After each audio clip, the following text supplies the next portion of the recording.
안녕하세요. 서울고등학교를 졸업하고 이번에 문부성 BC에 합격한 장준성입니다. 일단 저는 어렸을 때부터 유학에 대한 꿈을 가지고 있었고, 그와 동시에 이제 일본 문화나 일본에 대해서도 관심을 가지고 있었습니다. 그래서 자연스럽게 커가면서 일본 유학에 대한 관심을 가지게 되었는데요. 이제 그 시기에 제가 문부성 입시라는 거를 발견을 하고, 문부성 입시가 다른 일본 입시, 일본 유학과는 차이점을 가지고 있는 게 예비교육이나 장학금을 준다는 거기 때문에, 그게 제가 일본 유학을 갔을 때 가장 최선의 방법이라고 생각을 했기 때문에 문무성 입시를 알아낸 후 바로 준비 시작을 했습니다. 일단은 문무성 입시를 이제 시작하려고 준비를 하는 과정에서 지인의 추천으로 일공학원을 알게 되었는데요. 일공학원이 이제 문무성 입시를 가장 전문적으로 하는 학원이라는 걸 알게 되었고, 거기에 더불어 가지고 이제 저는 생물을 선택을 했는데, 생물반이 따로 나눠져 있는 거를 보고 일공학원으로 선택을 했습니다. 일본 유학이라면 일단 유학이기 때문에 더 많은 거를 배우고 많은 사람들을 보고 느끼기 때문에 이제 식견이 넓어질 수 있다고 생각을 하는데요.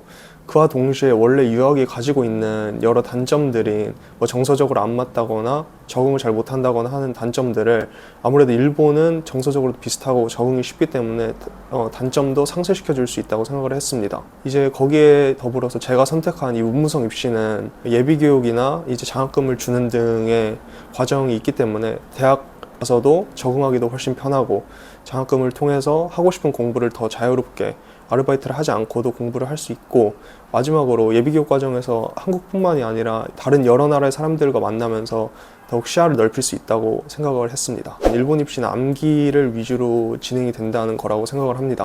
먼저 생물, 화학과 같은 경우에는 넓은 범위를 이제 어떻게 잘 공부하냐가 중요한데요. 특히 화학은 단원을 나눠서 공부하고, 그 단원에 맞춰서 계산 단원이면 계산 공식을 다 외워가고, 암기가 위주가 되는 단원이라면 암기를 어떻게 잘 할지를 생각을 하고 규칙적으로 공부하는 게 중요하고요.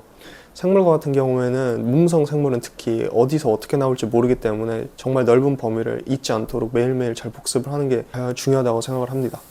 마지막으로 수학은 뭐 다른 수학과 마찬가지로 여러 문제들을 풀어보면서 여러 유형을 체화하고, 특히 범위가 더 넓기 때문에 여러 범위에 있는 지식을 까먹지 않도록 유지하는 게 중요하다고 생각을 합니다. 생물 공부할 때 사실 굉장히 벽이 많았는데, 특히 영어로도 공부를 했어가지고 어려움이 많이 처했었는데요. 그때 이세용 선생님께서 잘 생물 영어로도 준비를 잘 해주시고, 여러 범위를 어렵지 않도록 쉽게 풀어서 설명해 주셔가지고 문무성에 합격할 수 있었다고 생각을 합니다.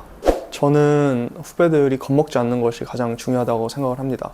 아무래도 문무성 입시는 다른 일본 입시나 뭐 수능과 같은 한국 입시에 비해서도 지원자 수도 그렇고 실제로 합격자 수도 그렇고 굉장히 적기 때문에 공부하는 과정에서 주변 사람들한테 휩쓸리는 경우가 굉장히 많은데, 이제 그런 상황에서 주변 사람들한테 휩쓸리지 않고 이제 겁먹지 않고 공부를 진행해 나가는 것이 중요하다고 생각을 합니다.